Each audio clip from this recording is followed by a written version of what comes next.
All right. Hey guys, it's Coach Adams here. So today we're going to take a look at Austin Meadows, outfielder on the Tampa Bay Rays. He got drafted in 2013. I think last year was his first full year. Yep, only 772 pitches last year, 2018. So last year his first full year. This guy's the next thing, bro. This guy is the next thing. If he keeps it going, he's going to be the next thing. You take a look at his batting average, 291. That's okay, pretty decent. His OPS, 922. So that means if we increase this batting average by, let's say, 10 points, we increase this OBP by, let's say, 20 points. Now this guy is like elite, elite. And he's only played 1 year. He's only 24. So this guy has a lot of growth coming his way. And I mean, round one, pick number 9. This guy was expected to do big things, and he's doing it. So let's take a look at his swing. Boom. Let's take another look. All right, here on the right. Okay, nice and simple, short stride. Doesn't really get too out in front. His head barely moves at all. Right. With Nicholas Castellanos, we was talking about downhill tracking with the head. Let's see if he tracks downhill with his head. So let's start at the top, right? And if we draw a line right here at the top of his head, boom, right? Does he track downhill? Does he end up somewhere over here? Let's see. Boom. Foot lands right here. So he's tracking from here. He's moving down to this spot, right? When I track the ball, when I see the ball out of the pitcher's hands, I do not want my head to go up in any fashion. I want my head to track downhill, okay? Tracking downhill is going to keep your eyes in the zone a lot longer. And if you track uphill, you're going to see your eyes are just going to turn around and turn over to see the fans. You're not going to have a very good look at the ball. Tracking downhill puts you in the position to see the ball clearly, right? So his head starts there. He comes down here. Now he's at foot plant. At foot plant, we do not want our head to move at all, right? So let's take a circle right here. Let's put it around his head. And let's see if his head does not move at all throughout the rest of his swing. Let's see. Boom. Stays right there, stays right there. Oh, it's coming back a little bit. But I want you guys to understand the camera tricks with me. If you guys look over here at the edge, right, you see the new error sign, right? So this camera is also tracking forward, right? So we have to give it a little slack. So I'm going to move it. I'm going to move this circle.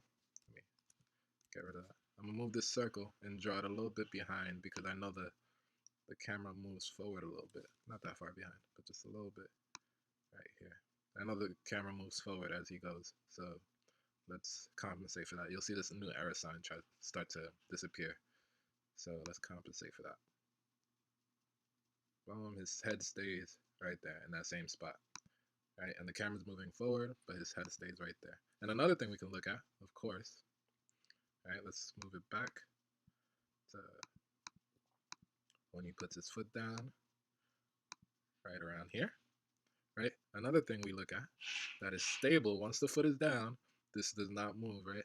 If we draw a line where his spine is, right, and his head stays right here in this spot, we're going to see that he rotates around his spine. He rotates around his spine. So this should come here like the Nike swoosh. This should just pull back, right? And his spine should stay in that same spot. His head should stay in that same spot. Let's see if that happens. He turns, his shoulders moving in that Nike swoosh kind of fashion. This shoulder just pulling back right there. And boom, right, his spine. Oh, you would move that a little bit back, right?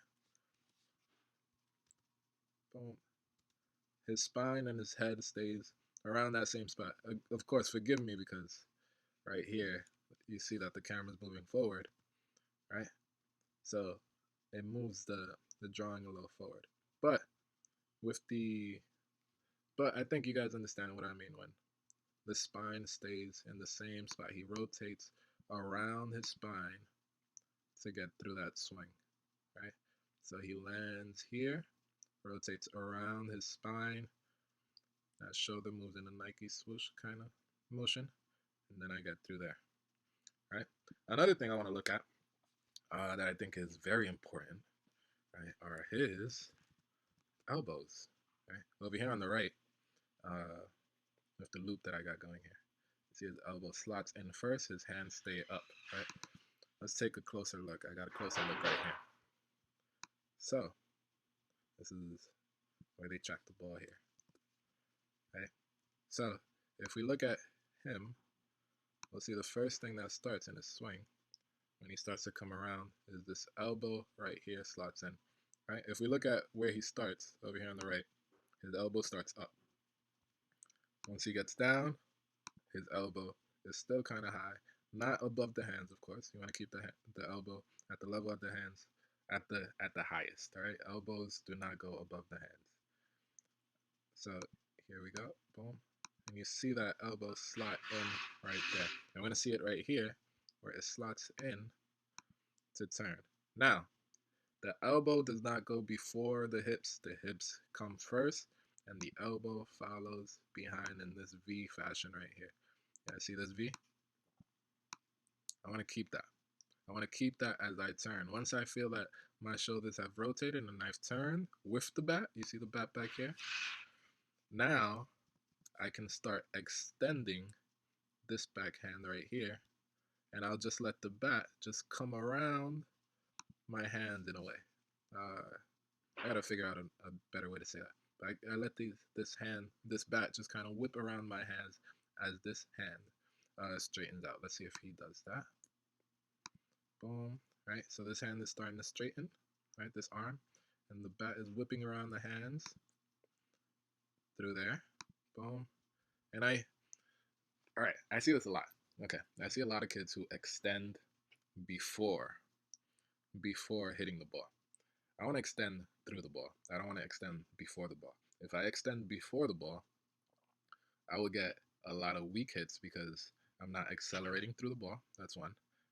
My acceleration is done once I've extended my arms. I have nothing else to extend. I have nothing else to throw at the ball. So my acceleration is done. So I'm going to hit the ball weakly if I hit it after extension. Another thing that will happen is that you will hit a lot of ground balls to the pull side because if you're done with extension, all your hands have left to do is to roll over. Okay, and when I say roll over, Austin Meadows rolls over as well, but he rolls over at the right time, which is right around here. You guys see these wrists rolling over? Let's highlight that. Boom, those wrists are rolling over there. I don't want to see those wrists roll through the ball. If they roll through the ball, then I know I got extended way too early. Okay? Another thing, we talk about eyes a lot, right? So the eyes are fixed on the ball. Look at these eyes. These eyes are serious. These eyes are like serious with murderous intent. He's looking at it at the ball, right? Now, I want you guys to look a little bit after contact as well, right? He's hit the ball, right? The ball's off the bat. His eyes are still there. Don't take your eyes to the outfield too early. If anything, the ball is going to be on its way. Keep your eyes on the hitting zone. Keep your eyes where you hit the ball. It's better safe than sorry. I rather look at the ball look at the hitting zone for extra time than to look up into the outfield and miss the ball completely. All right, keep your eyes on the zone. Keep your eyes fixed. Look at these eyes, wide open. I see the whites of his eyes, right? Wide open, focused on the ball. Don't take your eyes off the ball. If there's anything you come out this video with is that you're gonna look at the ball with murderous intent. You're gonna look at it the whole time. That's all I can give you. All right. Let's take another look at another different body part. Right. We talk about the shoulders a lot, and I hear a lot of coaches talk about the hands. So let's see. I think about the hands a lot differently because I don't think the hands are engaged until I turn, right? So over here, right, he's not necessarily throwing his hands, he's just turning his shoulders here, right? these shoulders are going to turn to this point, and then the hands are going to release. Let's see. Boom. Right? And now that the shoulders have turned, I'm going to start releasing those hands. And when I release the hands, I want to release the hands flowing up. All right, let's take that curved line. I want to release these hands flowing up. Okay, let's see if we follow that. Fast forward a little bit. Boom. My hands flow up. You guys see that? I never want to feel like my hands extend down to the ball. Okay? I turn with my shoulders first. Let's get to the turning point. Boom, I turn with my shoulders first. Then my hands flow up off my shoulder with my eyes on the ball. Okay? If my hands flow up, I will get a good barrel path up. The ball will sail into the outfield, which is where I want it. I want it to go over the infielders' heads. I don't want to bust it down the line the whole season. I want to be able to jog to first sometimes. So let's hit that ball in the outfield. All right. Another thing about his hands flowing up, right? If we look at this view, we're going to see here that his palm, his top hand, right? His top hand here, his palm faces up, right? So his palm is facing up. Can I draw an arrow? Right, that palm faces up throughout the whole contact zone of hitting the ball, right? So that contact zone is from back here, that palm is facing up. Look, he's not even in the zone yet. If that was in the zone, if that was him here, he would be at this point. Oh, a little further. He would be at this point, right? And his palm is facing up. And he's able to hit the ball a frame after this and probably hit it to opposite field. He's not being too direct.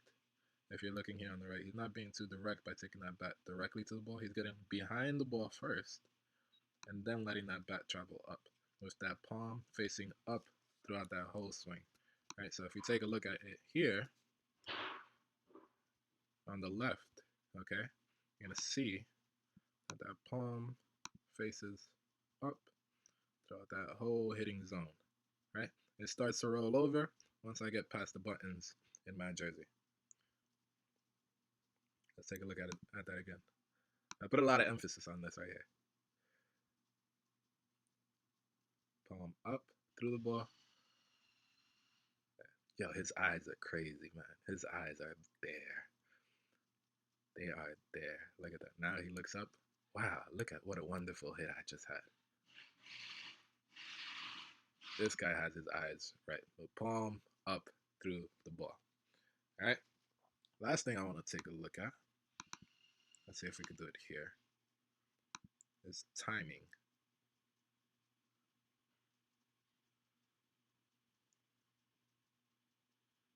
All right, it's blowing kind of smoothly.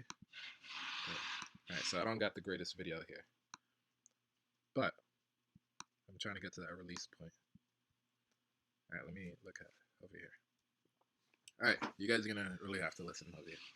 I can't give you as much visual. So the timing mechanism. When do I know that I'm on time? When do I start my load? When do I get everything going? And for a lot of people, it takes a huge feel. A lot of people don't know how to explain it. When they start their load, when they put their foot down, all of those things, right? So I made it pretty easy for myself. I watch a lot of video and I look at most timing mechanisms for most players, and most players want to get this foot up, right? If they're short steppers, right? If they have a short stride, they want to get this foot up right as the pitcher starts separating his hands, right? So boom, right there. The next frame, you'll see this foot go up. Let's see. Boom, right? And this is a short stride here, right? So for just timing the ball, separating from the pitcher's hands, right? He has a short stride for that because that's a really quick tempo there, right? As he goes forward, boom. As the pitcher goes forward, let's bring that back. Can we bring that back? No? No, technology nowadays, man. Can't do nothing.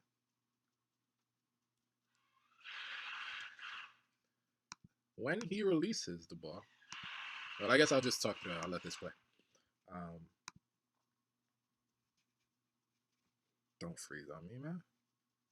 Okay, here we go. I'll just let it play. So his foot starts to come up on his load, and he starts to sit in that back hip. When the pitcher's hand separates, okay, he starts his foot descending down. Once you see the pitcher release the ball here, that's when his knee starts coming down, right? Usually you'll see that most hitters, right, they'll put their foot exactly down when the ball is about to reach this cut of the grass, okay? But I want my foot to start coming down once the pitcher releases the ball. Expert at this, expert hitter at figuring this timing out. When he was still playing was Jose Bautista. Jose Bautista would get his foot up extra early. I think he would get it up right when the pitcher would start putting his foot down. So he would put it up now, and then he would get it down. He would start going down right when the pitcher released the ball. Right? That helps you stay on time. It helps your hips come through, this knee sit back, boom, for you to hit the ball on time and not have like a little hitch or a little pause in your swing when you're going. Right? Uh, if there's anything to stress out of what we talked about here with Austin Meadows, is that his eyes are fixed on the ball. It gets no better than that. It gets no better than that. I think this is a line drive to right, single, and his eyes are just there, like they don't move, man. His foot gets down right after the pitcher releases the ball. His foot starts coming down at the release. Check it out again. Boom, and then through there. Right.